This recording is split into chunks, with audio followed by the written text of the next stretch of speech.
ఓం నమః శివాయ. ఓం నమో నారాయణాయ. కర్మ నివారణ నరదృష్టి నివారణ తులాభార కాల భైరవాయ నమో నమః. ఓం దిగంబరాయ విద్మహే గజవాహనాయ ధీమహి తన్నో కపాలకాల భైరవ ప్రచోదయాతు. ఓం ఇంద్రాణి శక్తి దేవ్యై నమోస్తుతే. హరి ఓం. మా ఛానల్కి స్వాగతం. చూస్తున్న వీక్షకులకు ప్రేక్షకులకు ప్రియ కాల భైరవ భగవద్బంధులకి స్వాగతం పలుకుతూ మమ్మల్ని ఎంతగానో ఆదరిస్తూ ఉండబడినటువంటి ప్రియ సోదర సోదరీమణులకు, సనాతన ధర్మ సంరక్షకులకు, జ్యోతిష్య అభిమానులకు గురువుల యొక్క ఆశీస్సులు అందరిపైన ఉండాలని, అందరికీ శ్రీ కపాల కాళ భైరవ స్వామి ఆశీర్వాదాల చేత అందరూ నిండు నూరేళ్ల ఆయురారోగ్యాల చేత విద్యార్థులకు విద్య, ఉద్యోగస్తులకు వ్యాపారస్తులకు వ్యాపార ఆకర్షణ, ధనాకర్షణ కలిగి ఎవరికి ఎలాంటి కష్టాలు లేకుండా ఐశ్వర్యాన్ని, ఆనందాన్ని, కష్టపడే తత్వాన్ని ప్రసాదించాలని కాళభైరవ స్వామిని కోరుకుందాం. 16/7/2024 నుండి 31/7/2024 వరకు పుట్టినటువంటి వారందరికీ కూడా ముందస్తుగా జన్మదిన శుభాకాంక్షలు. గతంలో వివాహం చేసుకున్న వారికి వివాహ వార్షికోత్సవ శుభాకాంక్షలు. ద్వాదశ రాశుల్లో గ్రహ గమనాల్ని వీక్షింపచేద్దాం. వృషభ రాశిలో కుజుడు మరియు దేవగురు బృహస్పతి సంచార స్థితి, కర్కాటక రాశిలో రవి బుధ సంచార స్థితితో బుధాదిత్య రాజయోగం మరియు శుక్రుడు అక్కడే సంచార స్థితి, కన్యరాశిలో కేతు సంచార స్థితి, కుంభరాశిలో శని భగవానుడు స్వక్షేత్ర వక్ర గమన సంచార స్థితి, మీనరాశిలో రాహు సంచార స్థితిలో ద్వాదశ రాశుల్లో గ్రహ గమనాలు ఈ విధంగా ఉన్నాయి. వీక్షకులకు ప్రేక్షకులకు అందరికీ కూడా తొలి ఏకాదశి పండగ శుభాకాంక్షలు. అలాగనే మనకు ఆషాఢ మాస ప్రారంభము. ఆషాఢం అనగానే హైదరాబాద్ అనగానే ఆషాఢం అని గుర్తొస్తుంది. ఎందుకనగా మనమందరము కూడా ఇంటిని శుద్ధి పెట్టుకొని వేపాకులతో మామిడాకులతో ఇల్లంతా చక్కబెట్టుకొని అమ్మవారికి బోనమెత్తుకొని అమ్మవారి యొక్క ఆశీస్సులు పొందుతాం. ఎందుకనగా మనకు చర్మ వ్యాధులు కానీ, అంటు వ్యాధులు కానీ, మచూసి లాంటి వ్యాధులు రాకుండా ఉండడం కోసము గ్రామము అంతా, వీధి అంతా, తెలంగాణ రాష్ట్రం అంతా కూడా వేపాకులతో పసుపు నీళ్లను చల్లడం వలన అంటువ్యాధులు రావు. అలాగనే మన భారతదేశ సాంప్రదాయంలో మన పండగలకు ఒక్కొక్క దానికి ఒక్కొక్క రకమైన ప్రత్యేకత ఉంటుంది. బోనం అనగానే మనకు అమ్మవారికి సేవ చేసుకోవడం, ముక్కులు చెల్లించుకోవడం, ఆడపడుచులను పిలుచుకోవడం, వారికి చీరలు సారెలు పెట్టడం, అమ్మవారిని మనమందరము కూడా మన ఇంటి ఆడపడుచుగా భావించడం జరుగుతుంది.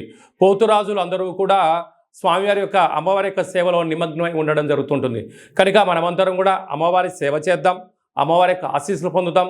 మన సనాతన సాంప్రదాయాల్ని భావితరాలకు అందించే మానవ ప్రయత్నం చేద్దాం.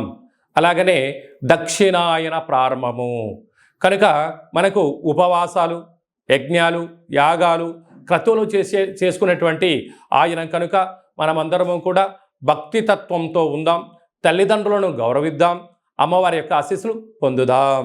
ధనుసు రాశి వారికి అర్ధాష్టమ రాహు సంచార స్థితి దోష కారణం చేత ఆషాఢమాస పూర్ణిమ, ఆషాఢమాస బహుళాష్టమి సందర్భంగా ఎలాంటి విధి విధానాలు పాటించాలో ఈ వీడియోలో సవివరంగా సంపూర్ణంగా తెలుసుకుందాం.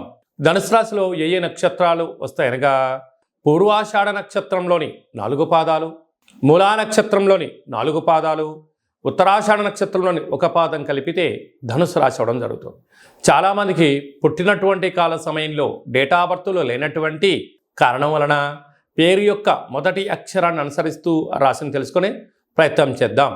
ఏ, యో, బా, బి, బు, ధా, బా, డా, బే అక్షరాల వారందరూ కూడా ధనుసు రాశి జాతకులే.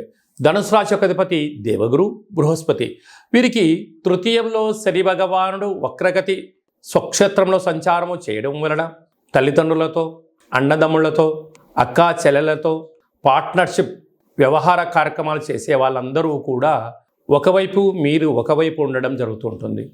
ఎప్పుడూ కూడా మీ ఎదుగుదల కన్నా మీ యొక్క ధనం, మీ యొక్క ఆనందం మా సొంతం చేసుకోవాలని చెప్పి ఎప్పుడు వాళ్ళు తాతహలాడుతూ ఉంటారు. కనుక వీలైనంత వరకు కూడా మీరు శత్రువులను పెంచుకునే ప్రయత్నం చేసే కన్నా, అంటే తేనె ఊసిన కత్తిలాంటి మాటలు ఎలా వింటున్నామని మీరు ఒక్కసారి తెలుసుకున్నట్లయితే మీరు వీలైనంత వరకు ప్రతిదాన్ని కూడా స్పందించకుండా చిరునవ్వుతో వాటిని కొట్టేసుకుంటూ వెళ్ళిపోతూ ఉండండి.